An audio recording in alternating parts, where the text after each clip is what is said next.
now listening to the Mike's Opinion Podcast. Thank you so much for listening. I'm back. You can't keep a good band down, right? Yeah. Yo. I'm happy to be back. I'm happy to be back. I hope you doing alright. I hope you missed me. Really. I hope you did. I didn't get a whole lot of emails, but my people was there for me. And you might be like, yo, Mike, where you been? Where you been at, man? I'm gonna tell you. I am going to tell you more than probably you want to know. But I'm a transparent person, meaning that I'm not really about the secrets. Matter of fact, I hate liars. I hate secrets. You know, even though I know you can't tell everything, you gotta keep some stuff private. And I get that. I'm not gonna keep a whole lot private today because I want you to know what I experienced. I want you to know where I've been. But you know, I always want to know how you doing. I'm about to tell you how I'm doing. But how are you doing? I missed you. I miss podding. I miss being here. And I've been throwing some stuff out there. Like I think 1 or 2 weeks, it was crickets. And I'm just going to dive right in. I'm going to let you know why. I moved.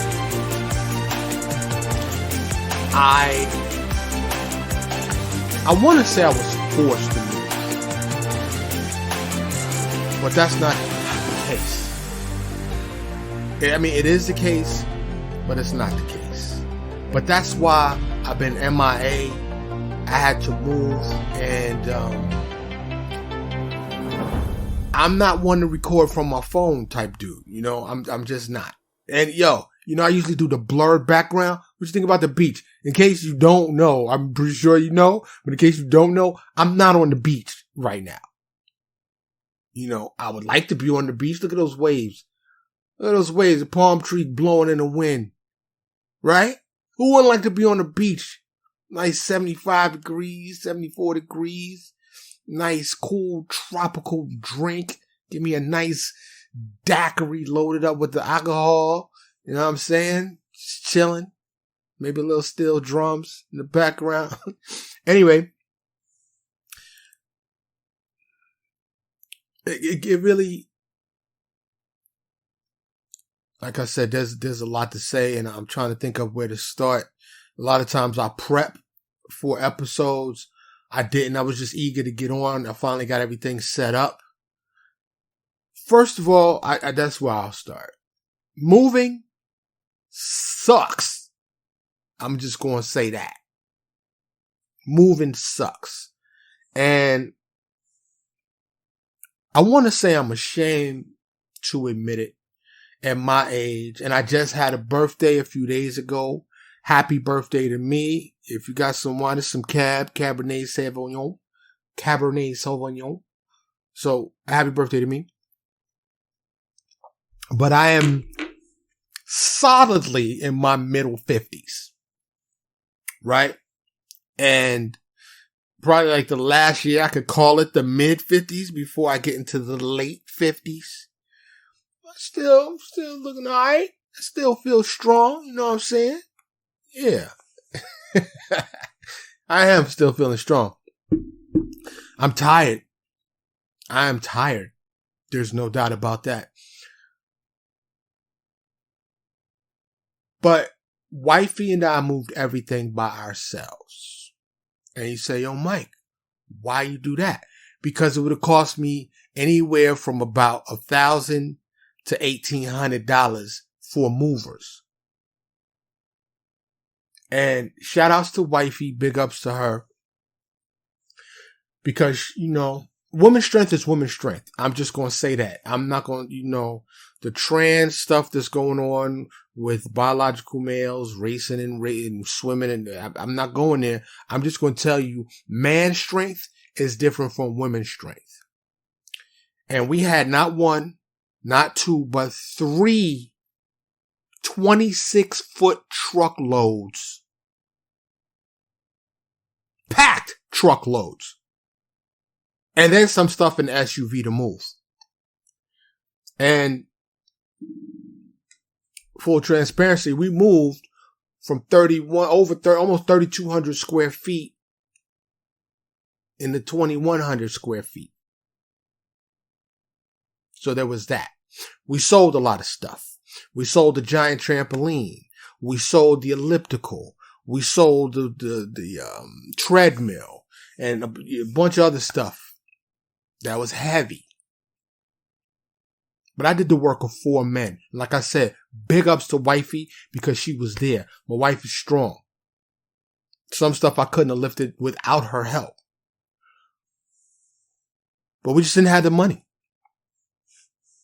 Just honestly speaking, we just did not have the money to pay movers. So this is why I know in my mid-50s, closer to 60 than I am 50, that I'm still in good shape.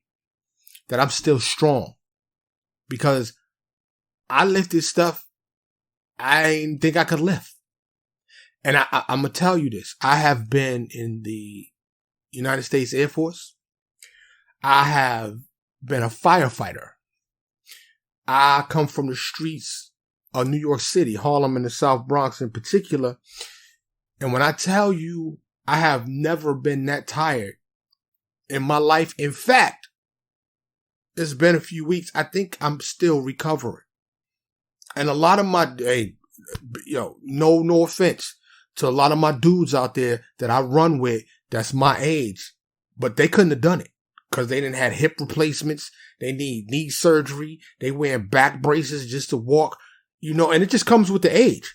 So I'm very blessed, very fortunate to even be able to have done it. And without breaking shit and without injuring ourselves. So that's where I've been. That's what I've been doing. And you say, yo, Mike, in your 50s, why you don't own property? Why you don't own a house? Well, it's a good question. It's a fair question. Well, I'm going to just be honest with you. And it's embarrassing. Because I should be in a much better position. But there's legitimate reasons why. Choices that I've made that have put me in this position. Okay, to not be a homeowner. One of those choices is I have chosen not to get a mortgage. And I'm not judging. I'm not hating. None of that.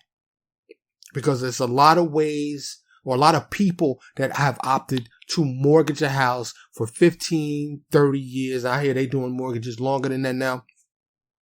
And that is one pathway to acquire familial wealth, family wealth, right? I just never wanted to do that.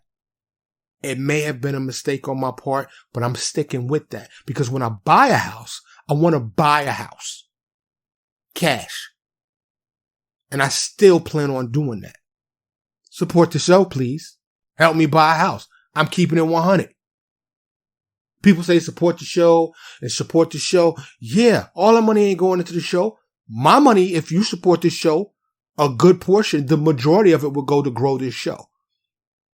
Because there are podcasts out there making mad money. And I'm not trying to throw no shade, but there's a lot of podcasts out there way weaker and whacker than mine that don't give you substance. That's getting paper. And that's just real talk. That's Mike's opinion. Where logic is unleashed. I unleash the logic. And I refuse to do dumb shit. I'm not doing dumb stuff. I already put up pet videos in my absence. If you're watching on YouTube, you see, I think I missed 1 week, but I uploaded, funny pet videos. Something, give you something to watch. I'm not opposed to the fluff. It's just not me. I'm not doing dancing videos or I'm not talking gossip about celebrities. That's just not me. Okay? I like to talk about the issues. I like to talk about politics. I like to talk about things that matter. I like to talk about things that matter to me. That's why I named this show Mike's Opinion. I am not building a show. So many of these shows and entertainment, they are built just to get sponsorship or just to sell ads. You know, that they just doing it for the money. I'm not. Do I want and need the money? Absolutely. So please support the show. Like, share, comment, follow, subscribe, do all that. And if you have a few dollars, there's ways you can do it. Just go to the show notes. Shoot me an email if you need to. If you want to send me a generous amount of cash. But I got PayPal, Cash App, Venmo, the GoFundMe is out there. So I'm asking you to contribute because I need your help. This show cannot grow without you. And if you don't want to give money or if you can't give money, then share, spread the show. Okay? I'd greatly appreciate that. So many podcasts out there though. And even, you know, the rich and famous people, all of them getting podcasts. They should be banned from podcasts. Nah, everybody should be able to do their thing. I ain't mad at them. You know, but, so no father, grew up in the hood, no mentors. I had nobody to teach me fiscal responsibility. I have learned and am still learning.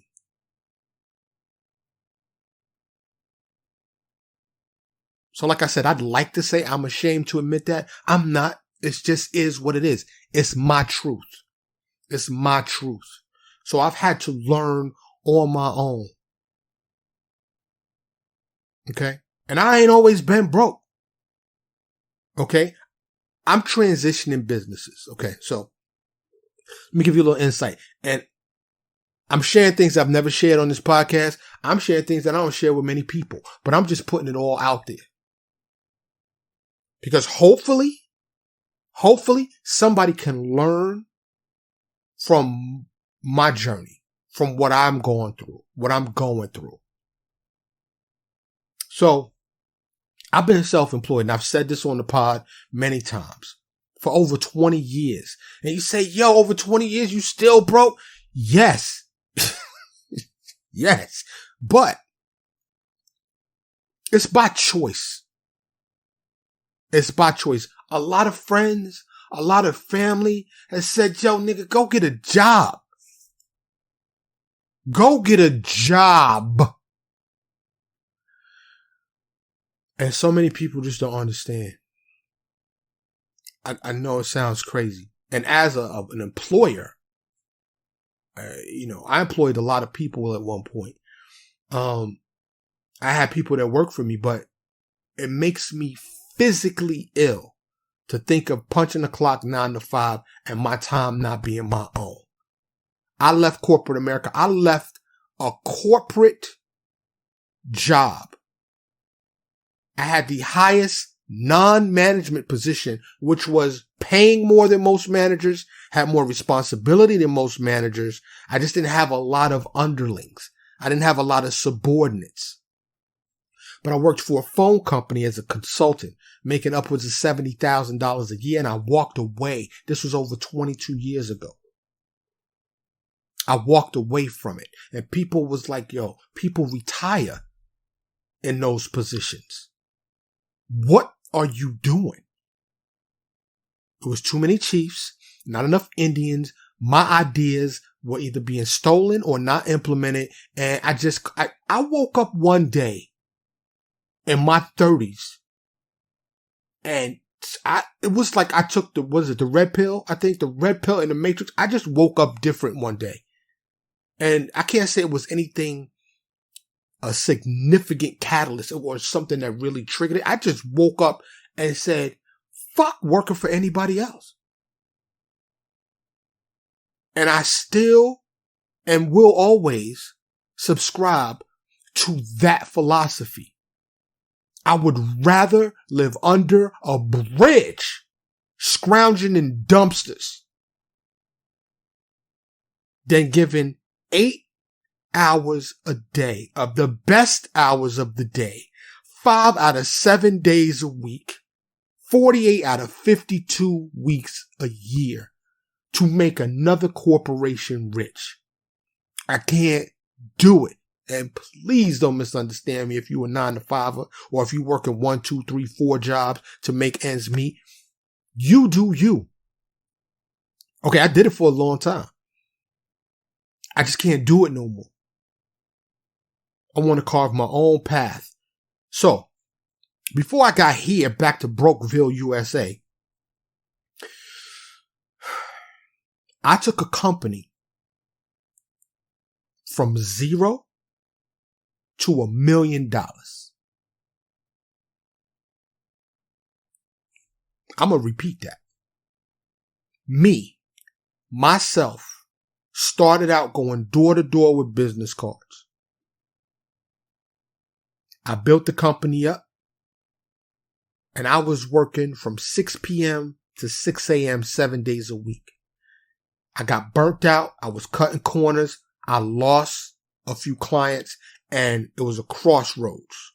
It was a crossroads for me. It was either go back to corporate America or dot my I's and cross my T's and take this business to the next level. And that's what I did. I was in 4 states and I had almost 100 people working for me. And I built that company up to $1 million company on my own. I'm proud of that. I'm proud of that. It's a thankless business. And, you wake up every day to complaints and problems. And I don't want to be in that business anymore.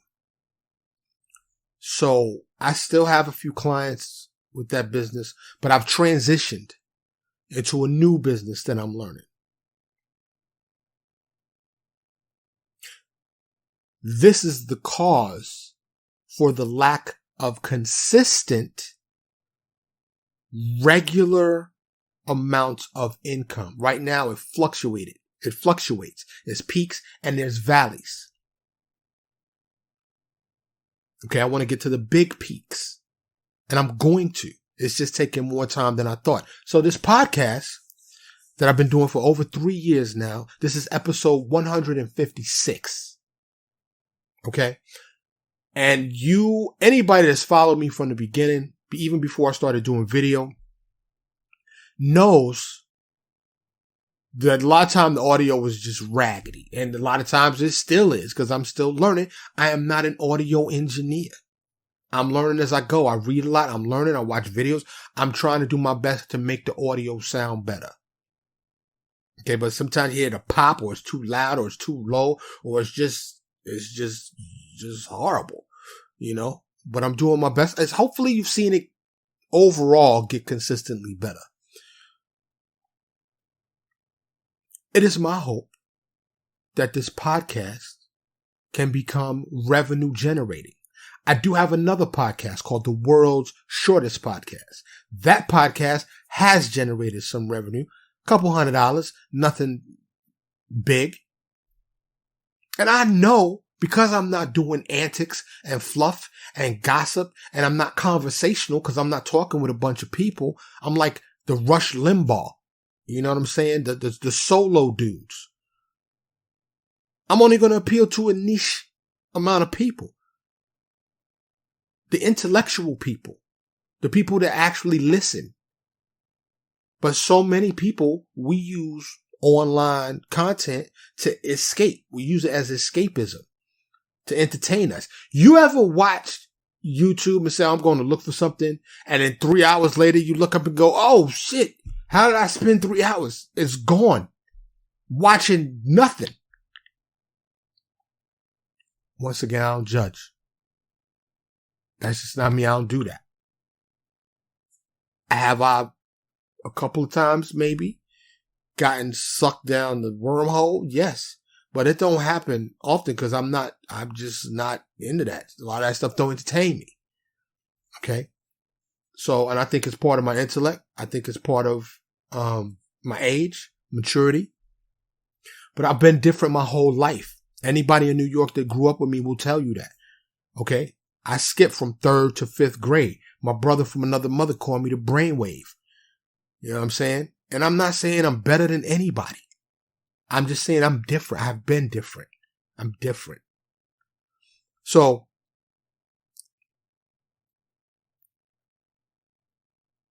now I'm into a different business. Sports cards, antiques, and collectibles. Like, this is something I love to do. Okay? Check out the assortmentusa.com. And we are the assortment actually on eBay as well. Go buy some stuff. Support the show. Support me. I'd really greatly appreciate that. We got some great stuff out there. Great stuff. I love going to liquidators, estate sales, garage sales, other auctions, and it's like a modern day treasure hunt. And this is what I've been doing for years. And I love it. And like I said, things are going good. We're on the ascent because I'm learning as I go. Okay. So I live in a northern county of Dallas. It's north of Dallas. One of the safest places to live by several lists. And the house I was leasing was leased by an Asian person. And let me stop right there. Y'all have listened to the podcast, and anybody that knows me, there's not a racist bone in my body. I love everybody, including the Ku Klux Klan and white supremacy. I love everybody, regardless. Even if you want to hang me from a tree, I don't care. I love you anyway. Will I protect myself and my family? Absolutely. Fearlessly and ferociously. But I'm trying to talk it out first, or I'll walk away first. But if I feel I'm in danger and my back is against the wall, I ain't got no choice. I'm going for dolo, yo. I'm going all the way in. So,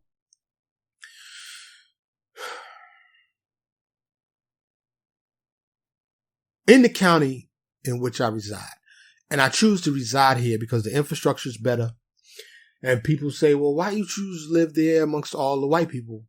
Well, there will be no safe havens. Okay, I'm representing wherever I'm at.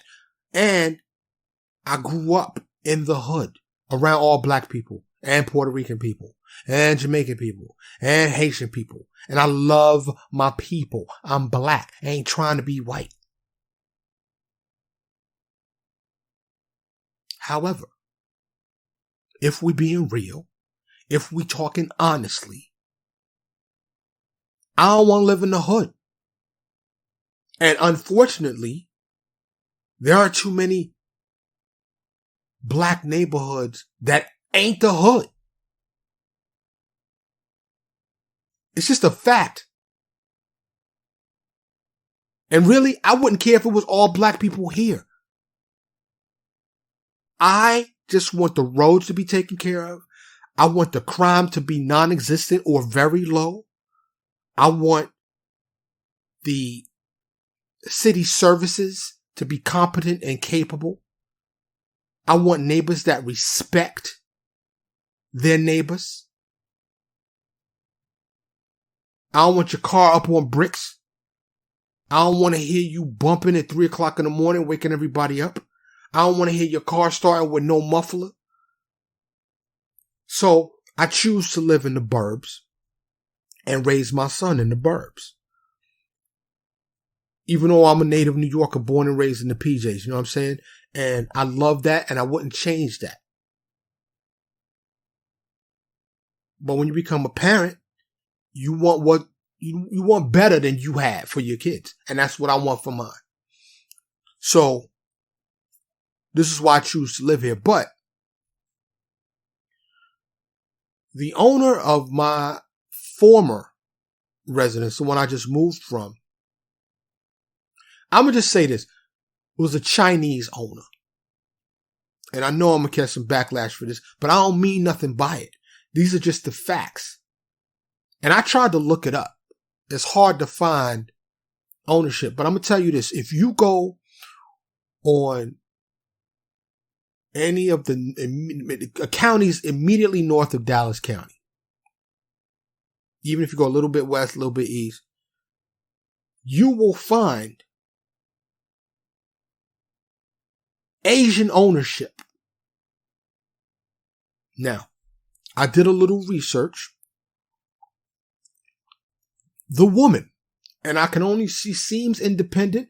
I don't know if she's representative of some kind of group, organization, or conglomerate. She seemed to be one owner. Her name is on all the tax stuff.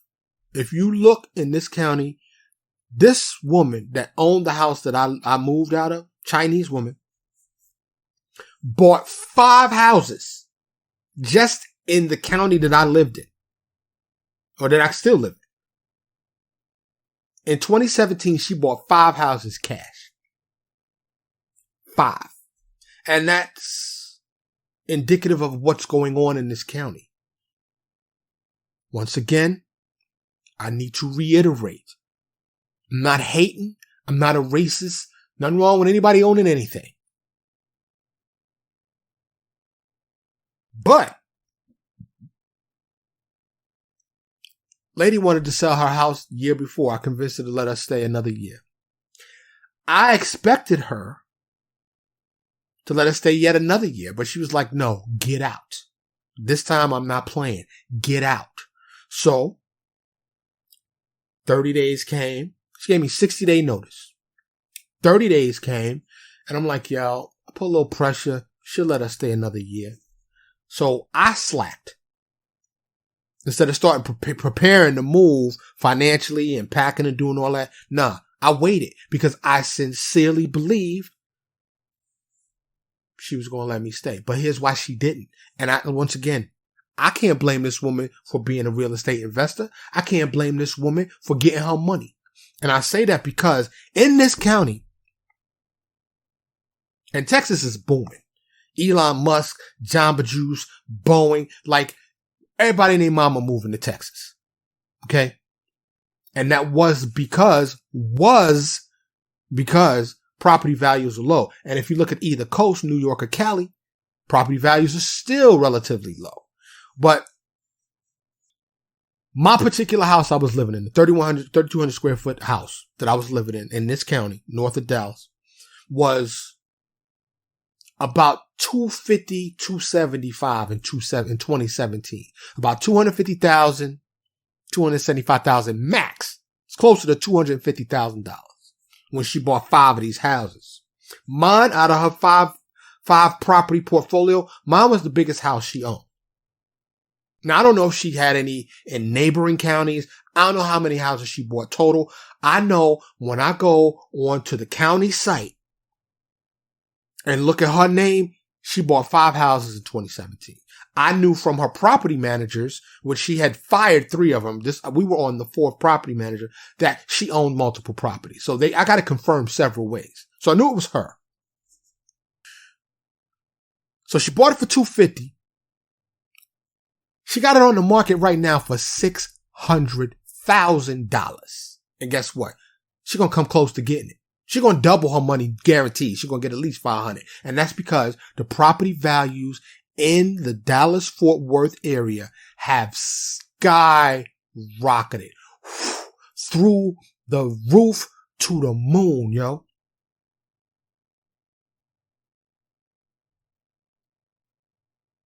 Can I blame this woman for wanting to get this money? No. Regardless how inconvenient it was for me and my family.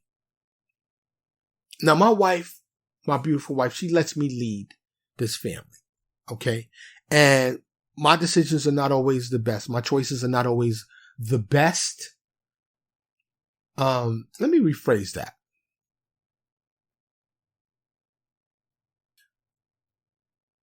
My choices are not always as informed as they should be.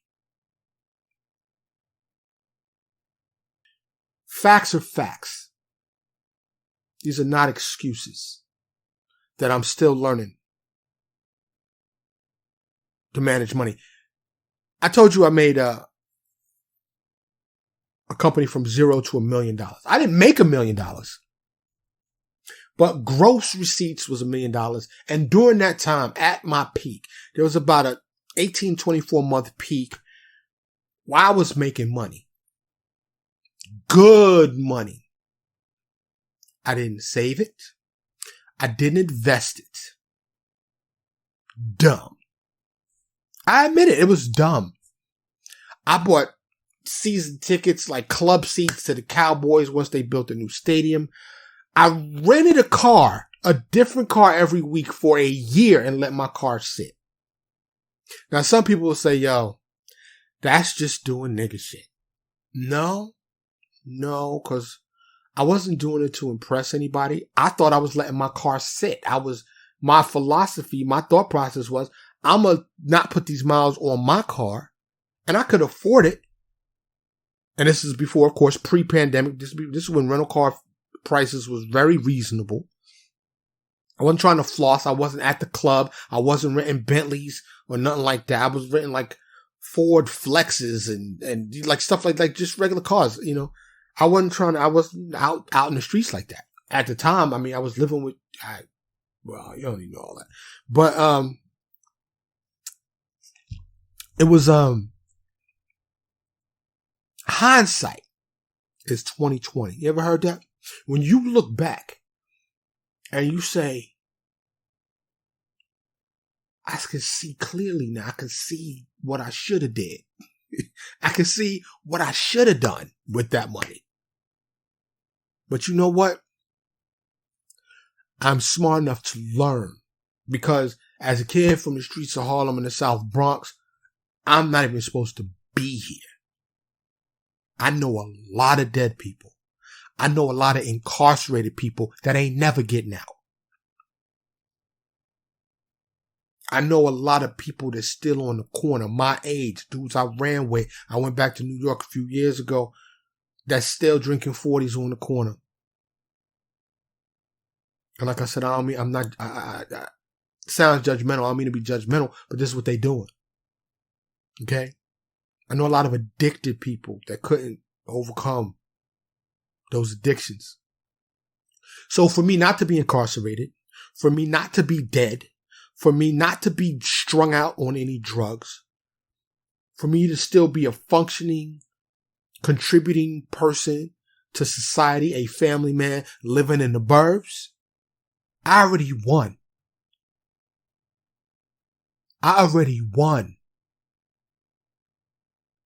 Now, still got to eat. Still got to keep these lights on. Still got to keep gas in the whip. Okay? Roof over the head. Got to have that. Okay? So, I got to generate money. But I don't want to get no job. I'm not lazy. I work harder for myself than I would anybody else. It just reminds me of an episode that says, it's titled, Fuck Your Work, I'm Not Lazy. Seek out that episode. Listen to that episode. Because I need people to understand when people say, they just think you don't want no job, you don't want to work, you don't want to work. No. I just don't want to work for someone else. I like my time being my own. And I grind. And I'm going to turn this business, this new business, into a multi-billion-dollar business.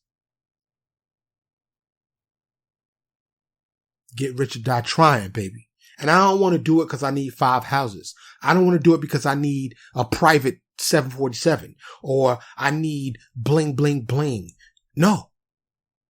When I get this paper again, and it'll be much more paper than I had before. I had paper, but it wasn't like major paper. I just wasn't worried about the bills like I am now, or every month to month to month. It's very nice living like that.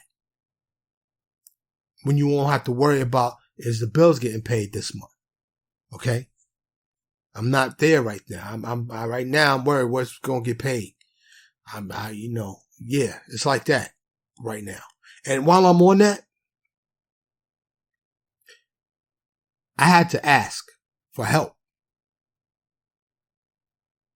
from friends, loved ones, family. And I just want to tell you, to all of you that did hold me down, that gave your hard-earned dollars to support me and my family, thank you. Thank you so much. It means the world to me. And as soon as I'm up, I'm going to lace you tenfold. It's coming back to you. Believe that. And whether you want it or not, you're going to get it. Because it's really hard to express how I feel and how much it means to me. When somebody supports you unconditionally, even if they disagree with you, even if they like, yeah, I'm going to give you this money, but you need to get a fucking job. You know, that is priceless. It really is. So from my heart, from my soul, from my spirit, thank you. And as long as I'm here, I'm grinding every day with the goal to give. And this is what I will do once I am successful again. I will invest. I will save. Most importantly, I want to share. I can't say give back, but yeah, I do want to give back, but I want to give to those in need. To me, it's a conundrum. I'm befuddled and bewildered why anybody is hungry on earth. Why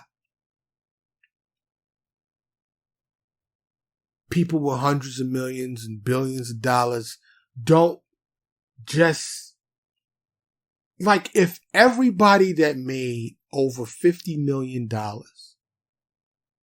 a year, or that just had $50 million end up, the 1% could solve the food. Like, food should be everywhere. Clean water should be everywhere. Okay? If you do the math and say, okay, these, tens of millionaires, hundreds of millionaires, billionaires, there's only 8 billion people on this planet. Why is anybody ever hungry? Unless they choose to be. Why isn't clean water everywhere?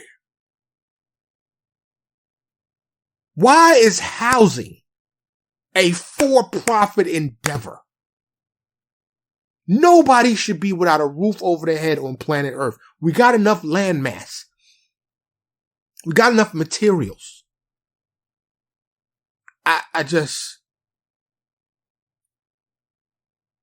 It makes no sense to me. So when I acquire wealth, my goal is to make sure,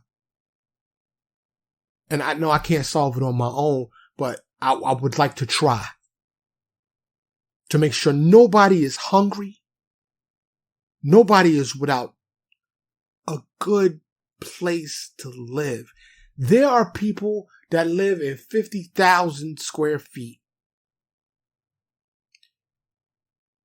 My 3,000 square foot house was too big. I'm going to just keep it 100. There was a couple of rooms we rarely went into. One of them we had it set up as a gym. Had these big mirrors. Like I said, I had an elliptical that I didn't use, a treadmill that I didn't use. We be out at the park. We go for walks. I barely use it. Every once in a while we use it. It's nice to have the space. I'm not going to say it's nice, but I didn't use that shit. Spare bedroom. We don't really entertain that much. We don't have guests. We thought for a hot minute we was going to do like the Airbnb thing, like rent out a room. And then we was like, we don't want no strangers just coming. And then we was like put it females only. And me and wifey was like, yeah, nice little college. And but we didn't do that. We didn't do that. When family did come, it was nice to have the space. So, but realistically, a lot of people doing tiny houses, all I care is that it's safe and it's clean. That's all I care. And here in Tornado Alley, I don't know why every house don't have a basement underground. They need that here. I wander around and I digress, but I'm telling you all this. I'm just happy to be back. Next week I'll probably do an update episode, and then, the UFO show is still coming, and, I've got subject matter that I'm going to talk about, and the show will be back on track. Universe willing, God willing, whatever you believe, as long as I'm here, as long as I'm able. So, back to the housing thing real quick. So like 3 weeks left to move out of the old crib. I'm like, all right, she ain't budging because I'm shooting shots, right? I'm shooting emails. I'm like, yo, because I had direct connection with the owner. I didn't always have to go through the property managers, who, by the way, all 4 of the property management companies that my Asian homeowner hired to manage the property were all Asian. We went to the latest one, property manager number 4, to their office, young Asian people, slick. And you ever could tell when just somebody just don't give a fuck about you? Yeah, it was that. Once again, I try not to judge, try not to be a hater. You young, you slick, you doing it. They in their 20s, 30s. They managing properties. And I looked at their portfolio. They managing a couple $1 million properties. So, they hot shots. I saw a bunch of Beamers in the parking lot. I don't know if it was theirs or not. Anyway, but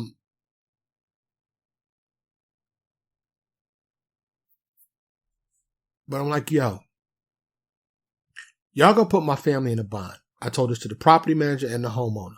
We need more time. Nope. Get out. All right. I start looking. As I told you, the property values have gone up. Property I was in was $250,000 5 years ago. Now it's $600,000. All the properties around here, they was $250,000, and these houses, these builders, they ain't that. I'm just gonna tell you. Second floor joint, floor squeaks, plumbing problems, electrical problems. These houses ain't all that. Are they nice enough? Yes. I'm saying that to say all the rents have shot up too. Okay. I'm paying $2,300 a month for my house. Real talk. She could have jacked the rent up in my old crib a long time ago. It definitely could have. And didn't. And I'm thankful to her for not doing that. Okay. But now that same house, that same square footage in the county that I live in is $3,500 and up. People asking $9,000 for a 3,100 square foot, 3,200 square foot house in this county. That's on the exorbitant, greedy side. Some of this shit is just plain greed. And once again, can I hate? You got a second mortgage, you got an investment property. You did that to get paper. Do I think it's fucked up and wrong? Yes. But it's the world we live in. If you can't beat them, join them, right? Capitalistic society. It's all about capitalism here. Fuck you and your family. I'm trying to get this money. Hospitals are for profit. Colleges are for profit. What's the first question they ask you if you run into the ER? If you bleeding out, do you have insurance? How you gonna pay for this? They don't care how injured you are. They will send you to the poor people hospital. It's the world we live in. I hate it. I wish we didn't live on a money society, but that's the way it is. So we looking around, trying to maintain the space and the lifestyle. It became apparent real quick. Nah. Nope. We ain't gonna be able to do it. We're gonna be lucky enough just to stay in the area. But to do that, we're gonna have to downsize. So, found a spot, went to check it out. With the exception of the house we're in now, we looked at 25 houses and probably sent out messages to view the property to another 25 more. Now, one thing I didn't do was get a realtor. Some of these people won't even talk to you unless you got a realtor, which I found ridiculous. Why do I can't represent myself, but I understand the system and how it works. Fine. So you got no callbacks on half of the properties. Every other property, with the exception of this one, well over 25, well, I say between 20 and 30 properties. And I'm not exaggerating here. Every single one of them was owned by an Asian person. Every single one. Now, I tried to look before I started this episode to see. I couldn't find any definitive statistics, but conglomerate ownership, banks, corporations, and Asians are grabbing up real estate, not just here in the Dallas-Fort Worth area, but all across the country. It's for sale. They buying it. I can't hate. It just seems a little peculiar. And I can tell you what skin color they ain't renting to. Do I have the best credit score? No. Is my income due to my self-employment inconsistent? Yes. However, I did sit on the board of directors for a local nonprofit here. My business has been here for over 20 years. I've been with the same bank for over 20 years. If you look at my picture, you will see I'm established, not going nowhere, and even if I'm late, I pay my bills. Particularly where I'm living. I have good rental history. Last 15 years, I've only lived in 2 other places. This is the 3rd. So, good rental history, good recommendations. Even from the house I just left. So, we went to this crib. The Asian husband shows us the house. 2,000 square foot, 3-bedroom. We went from, like I said, 3,000 square foot, 5-bedroom. And nice guy. We decided to pull the trigger and say, okay, let's do it. We thought this would be an easy process. They charge us $60 a piece for application fee. 60 for me, 60 for my wife. We start dealing with the wife by email. She shoots back, where your income coming from? I just sent you bank statements from 3 different banks, my primary bank and 2 other banks. I redacted, meaning I blacked out where I was spending money at. What I didn't black out was the income for the month and the balance at the end of the month. So you could see how much money I got coming in, which was enough. They want 3 times the rent, by the way, which we had close to it. She wanted 3 months worth of history. So we had 3 months worth of history, bank statements, showing that we come close to three times the rent. And at the end of each month, we still had money left. To me, that should be enough. She wouldn't get past that. So I'm going back and forth with her. And I'm like, okay, what's it going to take? She said, well, I haven't run your background check yet, which I'm not worried about my background check. Right. So she said, but I'll do a double deposit. I expected that. Okay. Being self-employed, I don't have an 800 credit score. Okay, fine.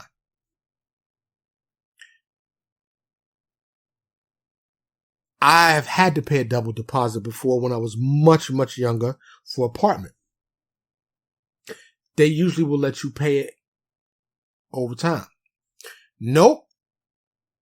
This lady wanted first month and a double security deposit up front.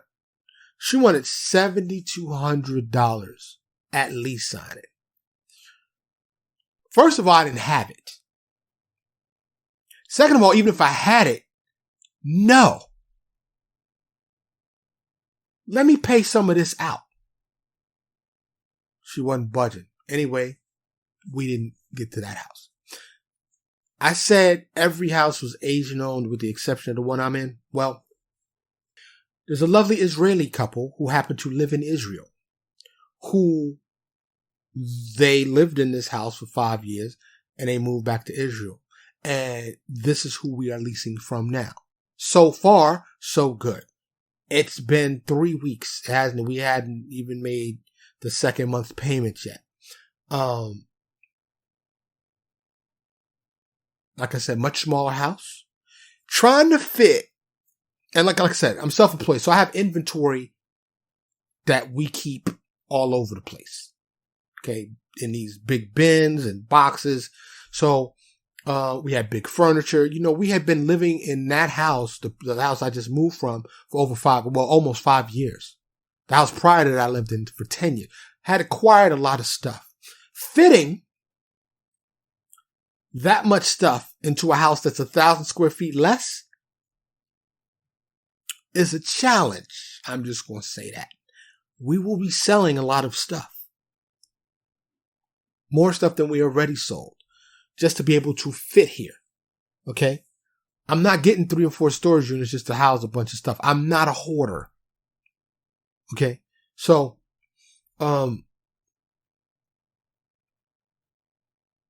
this is just the moving stuff. There have been other things going on that I'm not going to burden you with. I'm not going to share with you. But when I tell you a weaker man would have broken, because it came down to the wire. We got approved to lease this house 4 days before we had to move. I know I'm a hustler.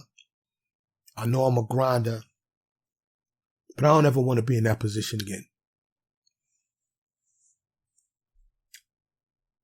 I may mortgage a house. Or not even mortgage a house. I want some acreage. So my focus over these next 11 months left is to put myself in that position. Again, I ask you to support the show. Okay?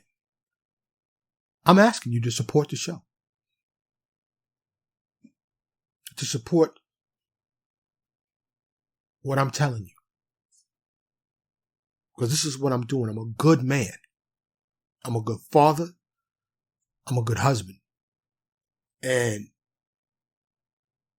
I'm just a good person. And I want to do good in this world. This is why I started this podcast, to spread positivity to this world. And I'm sharing all of this with you. Maybe somebody out there is going through it. I want you to know, if you are in a good position financially, know that it may not last. Tuck money away. Nowadays, you can invest commission free. Take the time to learn about investments. If you don't want to get a broker, they're still out there. The fiduciaries, more importantly. But grow your money, save your money, invest your money. If you buy things, anything that you buy that's tangible, precious metals, things that that hold value, that may even grow in value. Okay. These are all things that I did not do, that I suggest you do. I have learned the hard way, not the hardest way. Okay. But these last weeks, like I said, I've had other stuff going on. So it's really these last months, last year. It's been hard. It's been very hard. But I'm up for the challenge. I'm up for the challenge, and I keep rising to it. I'm going to keep rising to it, and I'm going to get back up. Like up. But learn from this. Learn from my mistakes. Learn from me not making the best choices. And I'm just, I'm sitting here, and it's embarrassing. I'm embarrassed to tell you this. And you say, yo, you ain't got to tell me this. I don't. But like I said, I want to let you know where I've been. I want to let you know what I'm doing. But the most important thing, I want to maybe help somebody not go through this. I want somebody to learn from my mistakes so you don't find yourself in this position. Like I said, there's multiple factors involved. Who knew this real estate market was going to blow the way it did? Do I wish maybe I would have bought 5 properties? Because this lady is going to make, I don't know if she's selling all her properties or just the biggest one in her portfolio in this county. I don't know how many houses she owns, but she stands to make easy after she pay off the mortgage. She going to clear $250,000. Easy. So I can't be mad at her. I can't be mad at that. Like I said, she was nice enough not to raise the rent. She gave us time. She gave us notice. And like I said, she wanted to sell last year, but I convinced her not to. So, look, being a black man in America is hard. And you'd be like, yo, no, you didn't play the race card. It's not a card, and I ain't playing. It's real. And it's a fact. They're trying to get reparations out here or in many places around the country. Cali is really popping with it. You know what I'm saying? We do that. We're owed that. Okay? You look at the news and you see, always in the news, they got an uneducated black person or a seemingly ignorant or seemingly criminal black person. Generally speaking, it's the reason why black people are behind, because we be getting the short end of the stick in every aspect of life here in America. From slavery, when they was just outright beating your ass, hanging you, raping you, killing you, just, to the banks not giving you money. You could be equal on paper, but you're black, you're not getting the money. To us being almost killed just for trying to educate ourselves and read a book. For centuries, our people are still broken, hurting, and unhealed. Systems are still against us. We are still suffering. This is a big difference between the Jewish people and the black people. Black people are a people. Judaism is a religion. I love everyone. I have white friends, Asian friends. My wife is half Asian. Okay? Latino, Indians from India, Native American. I don't judge people. So this is really not about color or race. But when I mention the history of this country and how it affects me and my people, it's just a fact.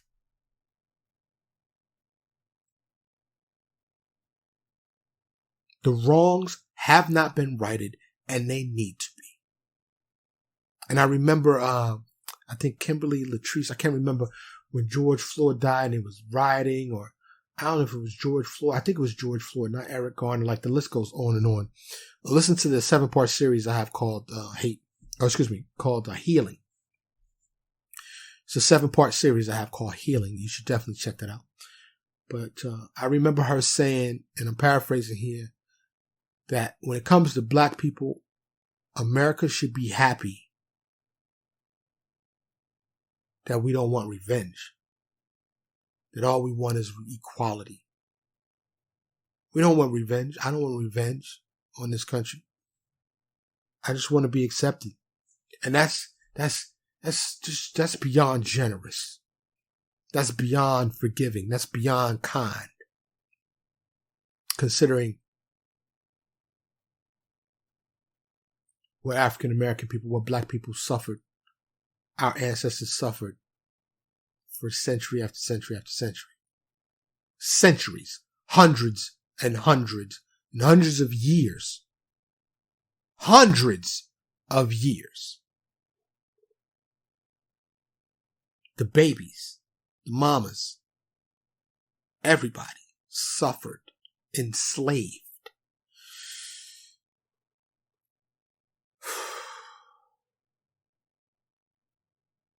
I hope this wasn't TMI.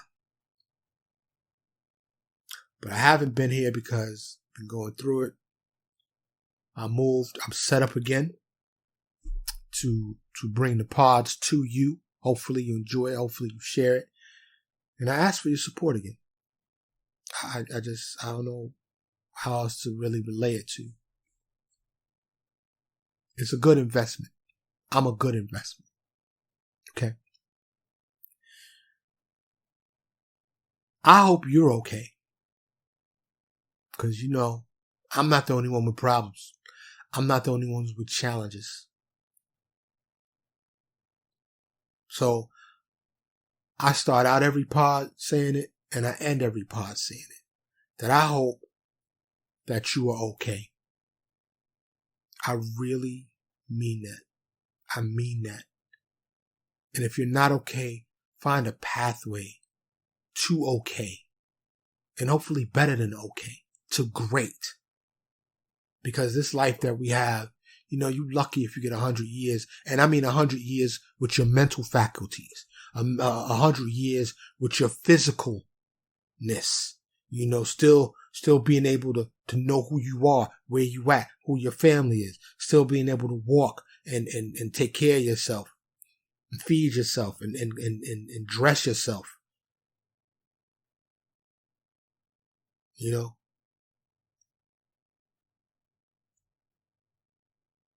I also, before I go,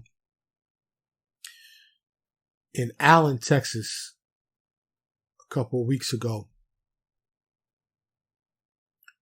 a gunman went to the Allen Outlet Mall where my wife and son have been several times. It's not far from me at all. We could have been there. But a gunman went and took an assault rifle, went out and killed 8 people.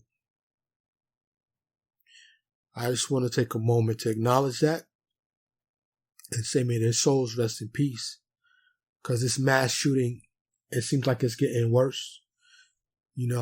Don't be paranoid, but be aware of your surroundings.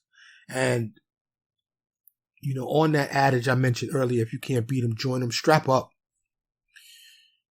Get Quick Draw McGraw. For those that don't know who that is, look it up. It's an old cartoon, Quick Draw McGraw. Be quick on that draw and be ready to fight back and defend your life. Because it don't matter if you're in church, if you're in a movie theater, if you're at the grocery store, if you're at the mall. We have hateful evil loose out here. And anywhere, anytime, it could happen. So, may their souls rest in peace. May their souls rest in peace. I wanted to say that. Thank you Thank you for not giving up on me. I'm glad you're still here. I'm back. I missed you. Hopefully, I won't be away like that. And if I am, I'll give you some funny videos to watch on YouTube. Or I'll do a best of. Sometimes when I remix the best of and I put the best of intro, it messes up the audio, like the last best of, and it's all poppy, and I apologize for any bad audio. Hopefully you suffer through it, or you go to a better episode with better audio. You know, so, but like I said, the Healing 7-part episode, and check out the, Fuck Your Work, I'm Not Lazy episode. It's definitely worth listening to. You have a better insight on my philosophy into that subject, okay? But again, thank you so much for listening. I hope you're okay. I'm Mike, and this is the Mike's Opinion Podcast. Thank you so much for listening to Mike's Opinion. Logic Unleashed.